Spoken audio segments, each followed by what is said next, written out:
Oh, hell, Internet. Bet you didn't expect to see this series continue. Frankly, neither did I. And the reasons why it got dropped for a long time are complicated.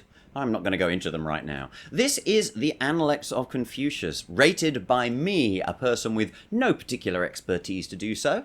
I'm going to go through each of the aphorisms in the book and talk about how I would rate them based on the ticks system, which is to ask if each aphorism is timeless, whether it feels like it is applicable at all times, whether it is inarguable, in other words, whether it has that kind of mic drop energy, whether it is concise, in other words, whether it gets its point across quickly, and then finally, if it is specific, if it is something that you can take and apply to a particular area of your life very easily. So let's get into book 3, which is called Concerning Manners and Morals. Although, as I've said before, the titles of the book are broadly applicable, but sometimes it feels like they could go anywhere and you could shift things around. So, the first of the 15 aphorisms in this chapter is: Confucius said of the head of the house of Qi, who had 8 rows of dancers performing in his temple, if he can bear to do this, what can he not bear to do? So this seems to be relating to the idea of shame and the idea of shamelessness in certain officials. I'm going to give this one, I'm torn. I feel like I want to go 3, but I'm going to go 4 because I think that, yeah, it does have that kind of mic drop energy. Maybe it's a little bit obtuse, this whole, if he can bear to do this, what can he not bear to do? It doesn't really clearly state what's going, but no, I think the way it's put is quite good. Next up is a related aphorism. The master said, a man who is not virtuous, what has he to do with worship?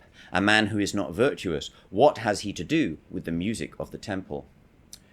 Oddly, I'm going to drop this one down to 3, maybe even 2 stars, but no, 3 stars, because although it's kind of making the same point as the previous aphorism, it's a little bit more obtuse. It's a little bit harder to see that sort of sense of virtue coming out. Maybe for some people that makes it work better, but yeah, I just makes it less clear.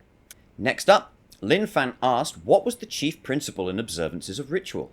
The master answered, a great question indeed. In ceremonies in general, it is better to be simple than lavish, and in rites of mourning, heartfelt distress is better than observance of detail. I like this one. I think it's quite long, but at the same time, I'm giving it 3 stars. It's simple, it's down to earth, it shows the idea of humanity and prudence, and it kind of builds on this idea of efficiency in the state, which is implied by the first 2 aphorisms there. Next, the master said, a gentleman never contends in anything he does, except perhaps in archery. Even then he bows to his rival and yields him the way as they ascend to the pavilion. In like manner, he descends and offers him the penalty cup. In all contentions, he is still a gentleman. So, yeah, the reference to archery is almost kind of a joke, I feel. On the other hand, I guess he also does need some kind of point of contrast to say, well, contests are still around, still okay. But the gentleman never contends in anything he does. I'm going to go 2 stars for this. Because I think it's maybe a little too idealistic, and the idea that there can never be any contention in the processes of the state, that you can do without doing in every way in the statecraft. Yeah, I just don't feel that applies, and I think the archery thing, I don't know, it's sort of like, well, if there's contention in archery, then surely in all kinds of contest, up to and including politics, that can still apply. Susia asked, what is the meaning of the passage? As she artfully smiles, what dimples appear? Her bewitching eyes show their colours so clear, ground spotless and candid, for tracery splendid. The painting comes after the groundwork, answered the master. Then manners are secondary, said Susia. 'Tis Shang who unfurls my meaning, replied the master. Now indeed I can begin to discuss the poets with him. And Shang is the other name of Susia, so he's saying that by responding as he did, the disciple is demonstrating his understanding of the master's answer. And what is that answer? This is too long, really, for me to give it more than 3 stars, but I think there's something here. It seems to be referring to maybe a made-up lady, possibly a geisha or something like that. As she artfully smiles, what dimples appear, her bewitching eyes show their colours so clear, ground spotless and candid, for tracery splendid. And I think maybe just those last two lines are referring to the work that has been done, as it were. And then the master refers to this when he says the painting comes after the groundwork, whatever the groundwork is. Then manners are secondary, is Shang's response. Manners are secondary, implying that character comes first and the way that you behave is secondary. Just as, and yeah, some may not like this metaphor, but true beauty comes first and then makeup adds to that. Some may even argue against that, but that's a whole different discussion. Okay, let's move on. He sacrificed to his forefathers as if they were present. He sacrificed to the gods as if the gods were present. The master said, "For me not to be present at a sacrifice, it is as if I did not sacrifice." I'm giving this one 4 stars. I think this is very, very concise, and it has that mic drop energy. And, of course, the word sacrifice in Confucius' time might have referred to rituals and things like that. But the idea of sacrifice is universal and timeless, so this can be applied across cultures. Next up, the master said, Cho had the advantage of surveying the previous two... Next up, the master said, Cho had the advantage of surveying the 2 preceding dynasties. How full was its culture? I follow Cho dynasty's ideas. I'm giving this one 2 stars. I think, A, it's kind of useless without some knowledge of the Cho dynasty, and I don't have that knowledge personally, although I don't know it might exist. It's the 3rd dynasty of ancient China, I think, and even then, of course, the fact that just because the 2 preceding dynasties were successful, it doesn't mean that the conditions are the same in the time of your own dynasty. Now, maybe it was more defensible to say that in Confucius' time. I think coming into our own time, that now has become a clear sort of non sequitur. No, you can't say that, oh, well, the rules that applied a century or even 5 decades ago automatically apply to the time we are in right now. When the master first entered the Grand Temple, he asked about everything, whereupon someone remarked, "Who says that the son of the man of Tso knows the correct forms?" On entering the Grand Temple, he asks about everything. The master, hearing of this, remarked, "This too is the correct form."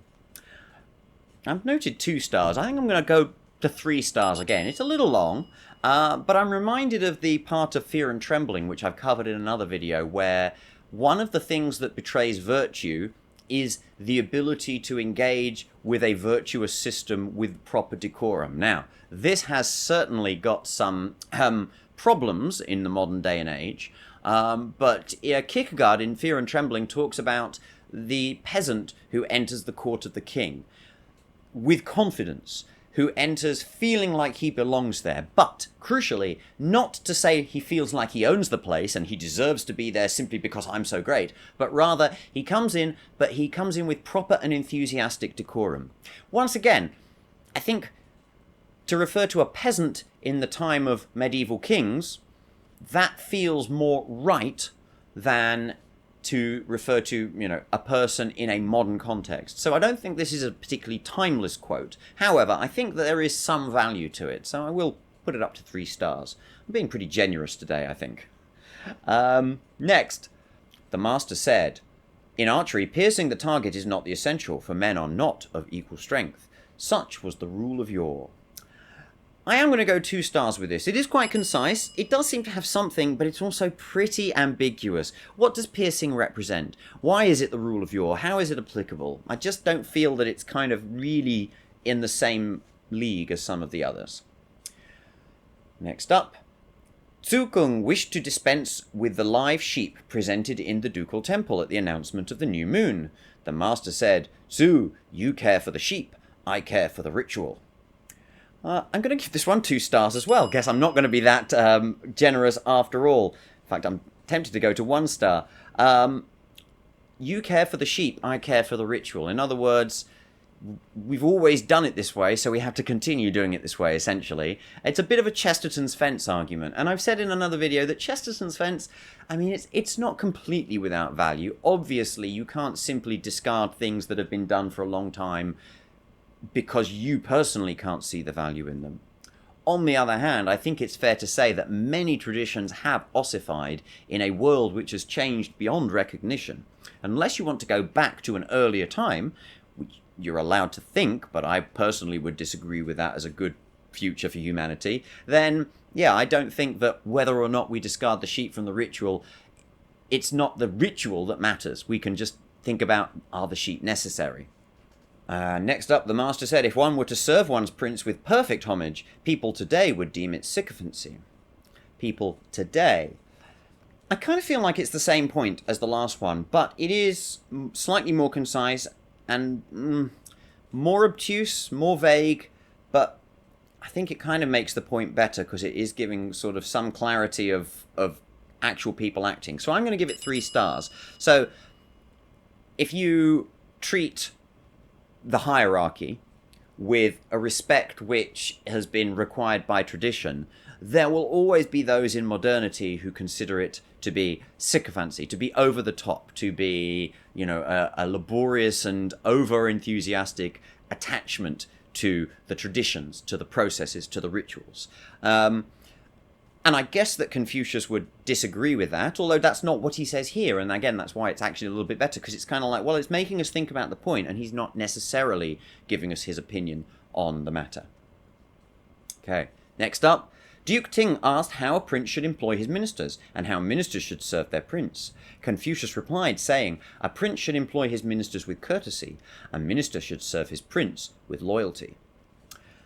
Not super short, and you might, knowing my socialist leanings, think I really disagree with this one, but I'm actually going to give it 3 stars. It's pretty much word for word the way that Machiavelli and possibly Hobbes believes about ministers and advisors, and from that perspective, and referring back to a more monarchic age, it does come across as a little bit authoritarian. That is not to say it has to remain such. Obviously, I see the danger, especially in the modern world, as to how, well, loyalty is the most important thing, but let's kind of just reframe it in the context of just the power and the information behind the power. Serving the prince with loyalty could mean being unflinchingly honest, but doing so, again, in the proper context.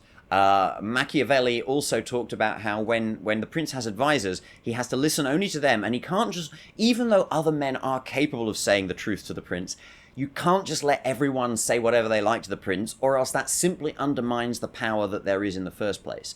This is, I guess, integral to many of the critiques of democracy, that it kind of always ends up in directionless government, and it always ends up with no progress being made. We can argue over the definition of progress too.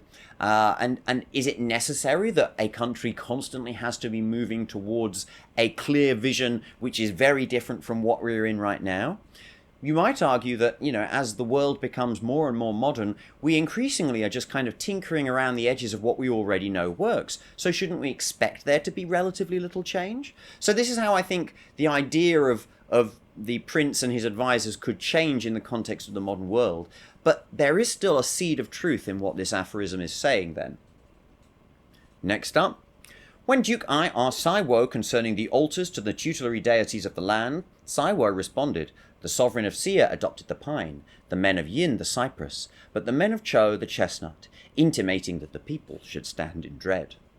On the master hearing of this, he said, when a deed is done, it is useless to discuss it. When a thing has taken its course, it is useless to remonstrate. What is past and gone, it is useless to blame.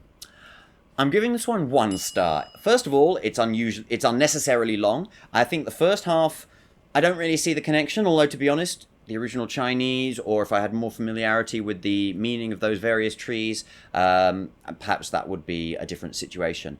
But this idea that, what's past is done, and it's useless to think about it, take account of it, remonstrate it, I don't think that that's a really sensible way to proceed. I can't even really think about how it might have been more defensible in Confucius' time, which is something that I obviously try to do as a matter of course.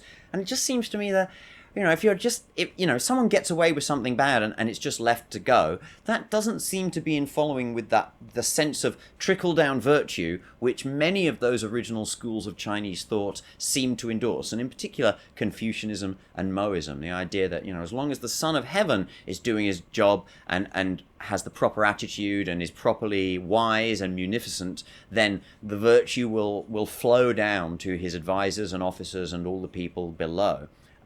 This just seems to fly in the face of that. Okay.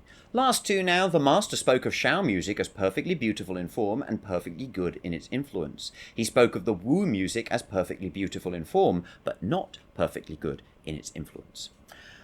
I'm giving this one 2 stars, not because I necessarily think it's bad. Maybe I don't particularly understand it. I'm not familiar with the music and things. It's fairly concise, and I do like the idea that, okay, I'm going to compare 2 aspects of culture which may not appear to be directly applicable to politics, although asterisk on that, we'll come back to it, and say, well, okay, this example has this and that, but the other example has this, but not that. And there is an important comparison stroke between them. Now, it's worth noting that for Confucius, music was actually quite significantly political, and he thought that politicians were in many ways playing the music of culture and tradition and the polis, which again kind of has that authoritarian puppet master streak, absolutely, without question, but at the same time, it allows for the possibility of virtuosity, which we discussed in the essay on what is freedom, to come through, to shine through into the political sphere, which is a nice idea, if a somewhat idealistic one. And then last of all, the master said, high station filled without magnanimity, religious observances performed without reverence, and mourning conducted without grief. From what standpoint shall I view such ways? I'm going to give this one 3 stars. It's kind of vague. The question is a rhetorical one. You kind of have to know a little bit more about Confucius to really answer it. On the other hand, I think it's clear in high station filled without magnanimity. So, it's a little bit like the previous example where it's like, well, you've got this thing, but not that thing. Religious observances performed without reverence. You have this thing, which we consider to be important, but if you're yawning away through church, it's like the earlier one. Did you really sacrifice? Or the musical comparison from just before. And mourning conducted without grief. I'm not quite sure why it all comes back to mourning in Confucianism and Moism. Not always, of course, but yeah, there's clearly an aspect of mourning rites. Maybe this comes to the filial piety thing that I've discussed before, that I just don't get, not having grown up in Chinese culture and Confucian culture, I think. But still, there are my thoughts on Chapter 3 of the Analects of Confucius. Who knows when the next chapter will come out, but thank you for watching. Bye for now.